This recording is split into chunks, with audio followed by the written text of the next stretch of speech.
আসসালামু আলাইকুম ওয়া রাহমাতুল্লাহি ওয়া বারাকাতুহু। আমি মুস্তাফিজুর রহমান চৌধুরী, তানবীর প্রাক্তন ছাত্র সংসদের president, York college, the city university of new York. আজকের টপিকসটা হলো আপকামিং বাংলাদেশের ইলেকশনের যে ডেট হয়েছে ফেব্রুয়ারিতে।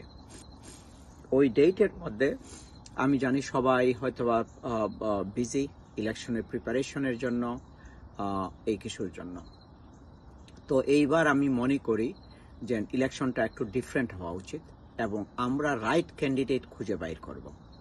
এবং রাইট ক্যান্ডিডেট কিভাবে বাইর করব? দেখেন, বিএনপি সিলেক্ট করতে পারে, অল দিস পার্টিজ সিলেক্ট করতে পারে তাদের ওন ক্যান্ডিডেট, কিন্তু এজ এ জনগণ হিসাবে আমরা অনেস্ট মানুষ, জাস্ট খুঁজে বাইর করেন অনেস্ট মানুষকে, উইথিন দ্য কিসের মধ্যে অনেস্ট কারা, ওদেরকে সিলেক্ট করেন। এই বিএনপি আমাদেরকে কিছু দেবে না। আওয়ামী লীগ যেভাবে কি করে নাই, বিএনপিও কি করবে। এখন চাবিটা প্রতিটা নাগরিকের হাতে। ভোট ইজ ইয়োর চাবি, এবং এইটা একবার ইউজ করতে পারবেন 5 বছরের মধ্যে। তো এখন আপনারা কে ওই যে যারা ওই যে ফাও কথা বলে, যারা রিয়েল কি না, মানে অনেস্ট না, যারা চাঁদাবাজি এবং এইগুলাকে না বলে না, তাদের মানুষ এগুলা করতেছে, তাদেরকে না বলুন। চাঁদাবাজদের ক্যান্ডিডেটকে না বলুন, এবং যারা অনেস্ট এবং দিনদার ভালো মানুষ, তাদেরকে হ্যাঁ বলুন। এটা আপনাদের জন্য এইটা একটা চান্স। সো কোনো করাপ্ট লিডারদেরকে আর ইলেক্টেড করিয়েন না। এবং যারা আপনারা অনেক এমপি আছে যারা আবার রি-ইলেকশন করতেছে, আপনারা তাদের প্রোফাইল অলরেডি জানেন, অলরেডি চিনেন, তাদেরকে আপনারা ইলেক্টেড করিয়েন না প্লিজ। আপনারা জানেন ওদের সম্বন্ধে, ওরা চাঁদাবাজ, ওদের সান্ডাবান্ডারা চাঁদাবাজি করে, ওরা তো দল ছাড়ে নাই।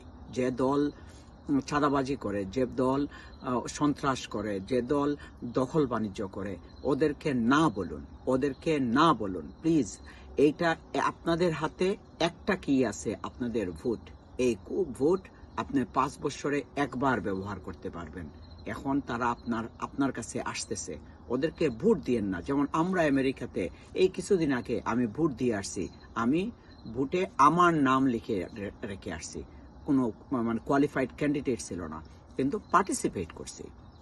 তো সিমিলারলি আপনারা না বলুন। যারা করাপ্ট আছে, যারা চাঁদাবাজদেরকে আশ্রয় দেয়, যারা ওই যে কি বাণিজ্য করে, ওই যে তদবির বাণিজ্য করে, ইত্যাদি ইত্যাদি যারা আছে, সবাইকে না বলুন।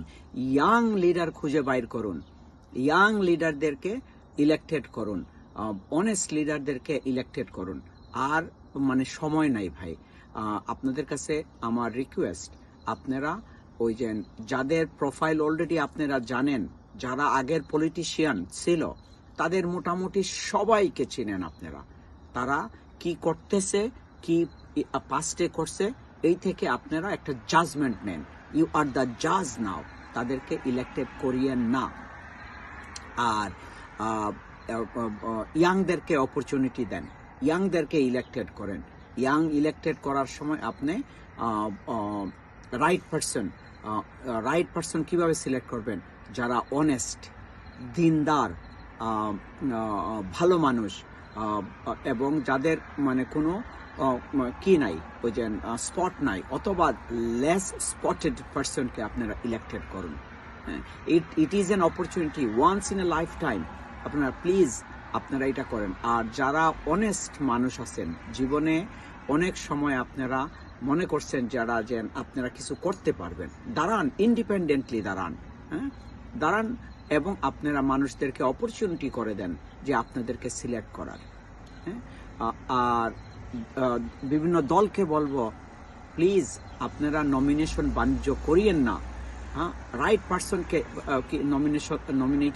নমিনেশন দেন, এবং মেক শিওর তারা অনেস্ট এবং ইয়াং। সালাম বাংলাদেশ, সালাম ছাত্র সমাজ, তোমরা আমাদের ভবিষ্যৎ।